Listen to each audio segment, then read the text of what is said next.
conflict and violence triggered over 5.1 million displacements within Ethiopia in 2021, triple the number reported there in 2020 and the highest figure recorded for any country in a given year, according to a new report from the Internal Displacement Monitoring Centre. An internal displacement is defined as being forced to leave a place of residence but not crossing internationally recognized borders. The cause of the staggering Ethiopian numbers: attacks against civilians, health facilities, and schools in Afar, Amhara, and Tigray, which triggered an unprecedented number of new and repeated displacements, according to the report. So the number 5.1 million includes people who may have been displaced more than once.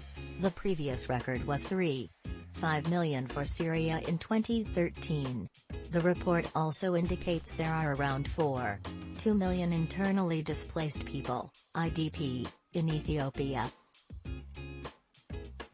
The ongoing civil war in Ethiopia began in November 2020 as a power struggle in the country's northern Tigray region.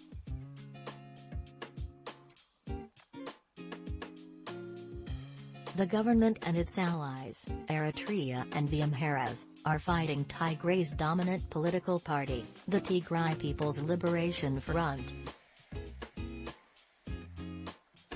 All sides have committed atrocities in the conflict, which has involved mass killings and the use of sexual violence as a weapon of war.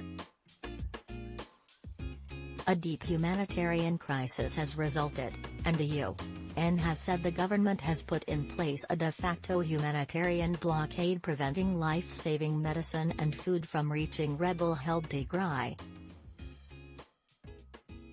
Officials in Ethiopia have repeatedly denied blocking access to aid, but over the past 8 months only a small amount of the needed aid has made it into Tigray.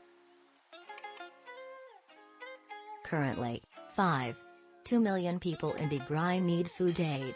Approximately 400,000 are experiencing famine conditions.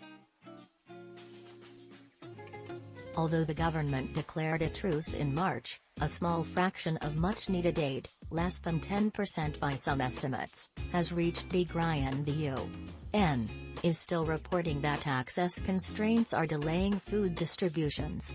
It is not for a lack of resources or goodwill on the part of the UN. It is due to the Ethiopian government's deliberate policy of starving TPLF and the people of Tigray, says Awet Weldemichael, a professor at Queen's University.